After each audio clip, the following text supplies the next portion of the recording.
गुरुजी आपका रुख करते हुए आप हिंदुस्तान का ही एग्जाम्पल मैं दूंगी, क्योंकि प्रधानमंत्री नरेंद्र मोदी का नेतृत्व नंबर 1 है कोरोना पर कंट्रोल पाने के लिए। जब किसी देश का मुख्यमंत्री ये आश्वासन लोगों को देता है कि आप रहिए घरों में, गारंटी मैं लेता हूं, आपको राशन की दिक्कत नहीं होगी, रहने खाने की दिक्कत नहीं होगी, तो ये विश्वास लोगों में जागता है। इमरान खान पूरी तरह से फेल हो गए।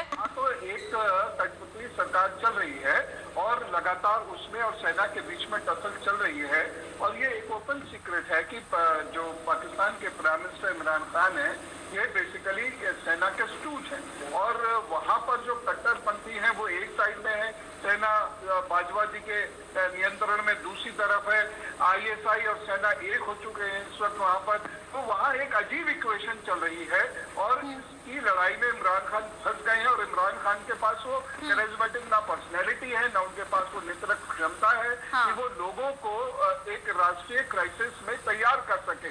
और जो अभी हमारे रक्षा विशेषज्ञ साहब कह रहे थे, और आपने भी इस शंका जाहिर करी, ये बात एकदम ठीक है कि पाकिस्तान में जितनी जो आंकड़े बताए जा रहे हैं उससे कहीं ज्यादा है, क्योंकि एक बहुत बड़ी संख्या मरीजों की बलूचिस्तान को भेज दी गई है जिसका कुछ पता नहीं, एक पीओके में भेज दी गई है जिसका कुछ पता नहीं चल रहा।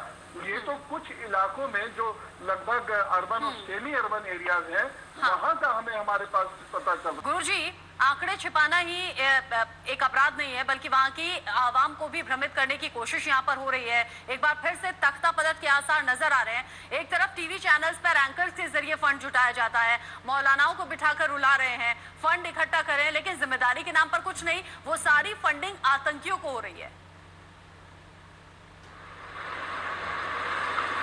देखिए, मैं जो बात कह रहा हूँ, शहजाद साहब भी उसकी तस्दीक करेंगे, दिनेश नैन जी ने भी उधर इशारा किया है। देखिए, पाकिस्तान के पास वास्तव में कोई फंड नहीं है।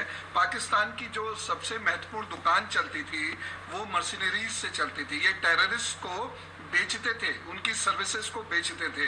अभी वो इंडस्ट्रीज भी लॉकडाउन में चली गई है पिछले 1-1.5 साल से 2 साल से लगभग, तो पाकिस्तान पे अब कोई फंड उतना नहीं आ रहा है।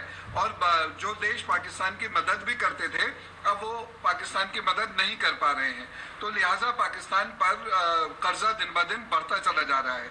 रही बात ये कि पाकिस्तान पर सेना का हुकूक, ये तो उसी दिन क्लियर हो गया था। आपको मालूम हो कि लॉकडाउन की जो घोषणा की गई है, ये किसी मंत्री के या प्रधानमंत्री के द्वारा नहीं की गई, मेजर जनरल बाबर ने इसकी घोषणा की थी। तो ये स्पष्ट होने लगा है कि पाकिस्तान पे तख्ता पलट हो ही गया है लगभग। बस फॉर्मेलिटी के लिए कुछ एक मिनिस्टर्स और प्राइम मिनिस्टर काम कर रहे हैं, और ये भी मुझे लग रहा है बहुत जल्दी स्थिति खत्म हो जाएगी।